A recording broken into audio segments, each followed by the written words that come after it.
Horn Online Training, Training Module 2.1, Mini Introduction. Part 1, Overview. I'm your trainer, Edwin Tunney, Training and Technical Specialist for Horn USA.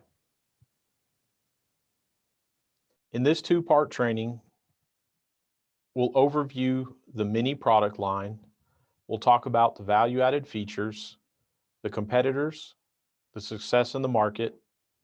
In Part 2, we'll talk about how to apply the Mini system at the spindle. If you look at the Mini system as a whole, you have system 106 all the way to the 18P. The 106 being the smallest size of Mini and the 18P being the largest, fitting in diameters 236 thousandths all the way to 709 respectively. The L2 length is the other distinct difference among the systems, as the shank or the neck diameter goes up from the 106 system to the 18P system. You can see that the reach into the part goes from 1 inch all the way to 3.15 inch. You have some of the same application options that you'll find with the Super Mini system. You have grooving, you have circlip grooves, you have groove and turn, you have profiling, you have CBN, PCD, and CVD-D. So CBN for hard materials, PCD and CVD-D are diamond tipped for non-ferrous alloys. You also have deep groovers, back boring, pre-cut off and chamfer, threading, and face grooving in the 114 system, as you can see here. A little refresher on the nomenclature. So the Mini nomenclature is slightly different than the Super Mini. Some similarities though, you still have the hand, you have the type, so S is precision centered, and precision centered doesn't mean that it doesn't have any grinding. On some products you have a centered product and also some grinding on the cutting edges. You have the series, so for instance this example is a 10P. You have the width, and since this is millimeters, this is a 1.5 millimeter wide groover. You have T-max, which is either a 1 or a 2. You have geometry, which is a D geometry followed by the radius size. So the corner radius size of the insert is given on the last digit there. So this would be, since this is metric, this would be a 4/1000 radius or 0.1 millimeter. If you look at the inch side of things, you have still the same, a hand, a right or left hand, inch, which means that it designates inch dimensions. So the dimensions that you'll see in the rest of the part number are in inches. The series stays the same. So an RU111 is described the same as an R111, the series number. And then the width is described 0031, for example, would be 31 thousandths wide. The corner radius is also, since this is a U, is given in inches. So this would be an 8 thousandths radius. One point to make is always don't follow nomenclature too closely, just to understand what it is, but always look in your catalogs or consult technical to find the right tool for the application. Different from the Super Mini system, you can also see the Mini system has fewer holders. We have holders to get the job done, but the variety of holders is a little bit less than the Super Mini. You have standard holders, you have adjustable cartridge holders, you have square cranked holders, you have cylindrical holders, and W&F modular. So W&F is a partner from Horn that make a precision modular tooling. Shanks are available in inch and metric dimensions, and carbide and steel where applicable. Most of the time, you'll find that the steel shanks, there's not very many offered. They are offered, but we make carbide shanks in such a high volume that the steel are not significantly less in cost. So most of the time it makes sense to just go with the carbide. Some of the value added features you can find on the Mini: high accuracy. So the F dimension, the clamping dimension are held to very accurate tolerances. The F dimensions, for instance, is 6/10. So from the center line of the tool to the tip of the insert, that's held within 6/10. And then on the length, so the position of the insert from the seating surface, the lugs, to the tip of the tool is held within 1/1000 and 2/10. What this means is that when you index inserts, put a new insert in, you can have confidence that it's in relatively close position to the previous insert. So not a lot of adjusting of offsets. Precision coolant delivery, ultra rigid carbide shank. So you have a carbide shank with a butt brazed steel head, and that allows you to send these back for repair.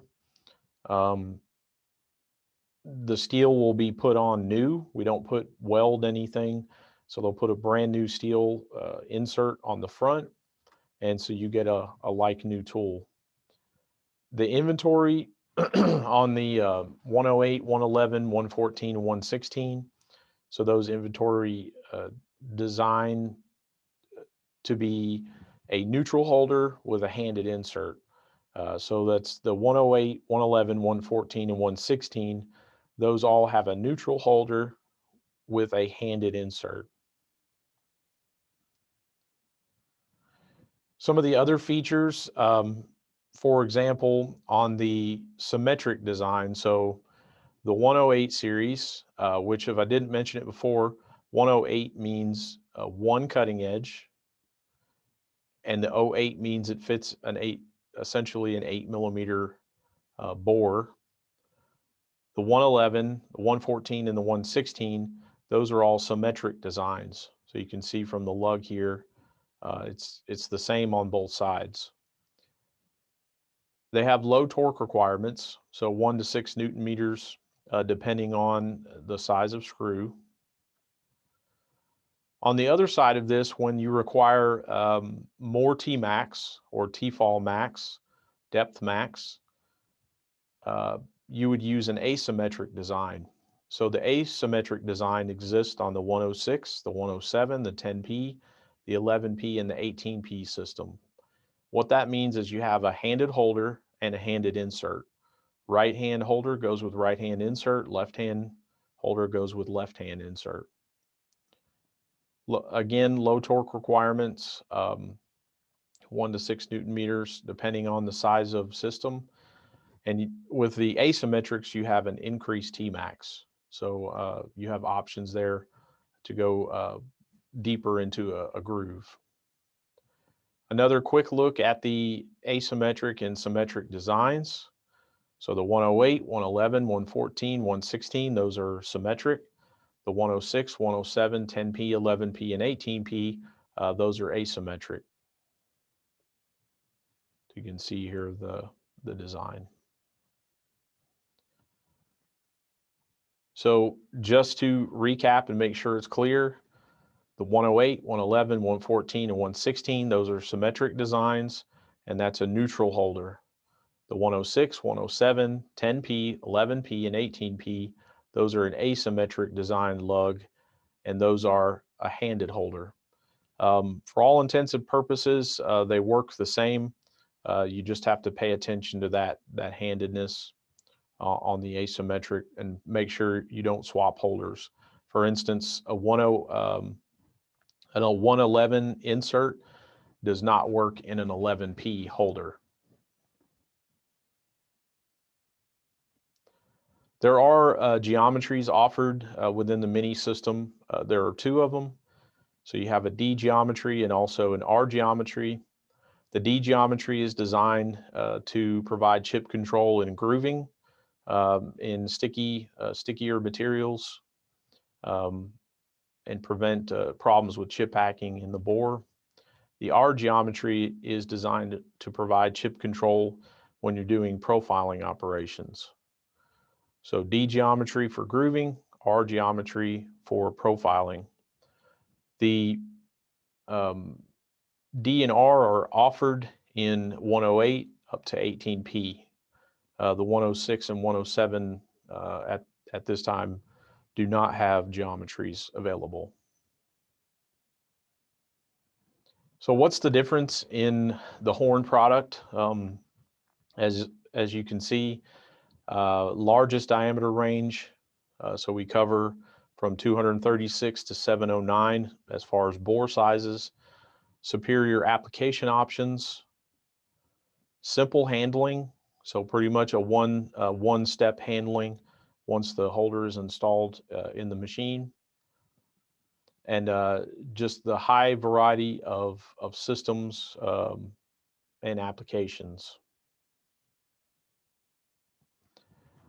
So let's talk about applications applied at the spindle. So here's a market success. This was a grooving operation to clear the material out from inside this bore. This was on 4150 material with oil coolant. And the initial process was taking 13 plunge cuts with a 2.5 millimeter wide insert or 98 thousandths carbide insert. And the customer was getting anywhere from 0 to 30 parts per edge. So very inconsistent tool wear. They were using 2200 RPM or 375 SFM and 3 thou inch per rev. As you may know, if you've dealt with horn in the past, we ask a lot of questions about application. We often ask about the part print so we understand the operation. So rather than just apply our 2.5 millimeter wide insert, we actually applied two tools. So we used an RS111.250.D2 and an RS111 1867.R2. So we used a groover, the D2 here, and also a profiler. Similar parameters, we used TH35 grade, 375 SFM. On the grooving, we used 3 thou per rev, and on the profiling, we used 4.5 per rev. So here's the part layout. So the pre-machined stock is the green and the blue material you can see here. The first process was to cut the relief grooves. So at the back of the bore and then the front is to use the D2 geometry to cut those grooves. Then we use the profiler to remove the rest of the material and bring the bore to size. So the result of this was 50 parts per edge and the same cycle time, even though we're using two tools instead of one, ultimately resulting in a more consistent process. So we don't always try to trade our insert directly with a competitor. Oftentimes we like to look at the operation and suggest the best process. Another example, this is on 6AL4V titanium. The objective was to achieve 12 RA max allowable surface finish, a 10 thou corner radius inside the connection here. The largest diameter was 1.5 inch diameter. The original process, because of the very tight radius, was using a VCGT 330. Holding on the 1,000ths on the OD was difficult. They were using 150 SFM, 5 thou depth of cut, and they were using a polishing operation offline to bring the part to spec. The challenge was the polishing was labor intensive. The parts were scrapped with each insert change because when you index a VCGT 330 you can get some error in the B dimension, or the distance from the IC of the part over the insert radius. Parts were scrapped at each insert change. So holding the OD tolerance and achieving acceptable pre-polish finish was difficult. So our solution, we actually do offer, through our partner Valueadded, we offer turning inserts, but the correct solution here was to use a 114 1890, which is a profiling insert like this, turned in a cranked holder, so presented to the material just like a turning insert. Now, we don't claim to replace ISO turning, but there are many cases where a cranked insert like this, where you're on a 90-degree orientation with the holder, is a good option. So our process was 600 SFM, 0.8 inch per rev, 10 thou depth of cut. Holding the OD was no problem on the 1,000ths, plus or minus 1,000ths. The insert repeatability greatly reduced the scrap. So when you take these inserts in and out, they're held very tightly. So not too much hassle with changing out offsets and scrapping parts. The surface finish, resulting surface finish, was an 8 RA. The polishing was eliminated. The insert cost and the number of edges didn't matter. Parts shipped each day and scrap save were the key to success. So having just a different mindset and doing things a different way.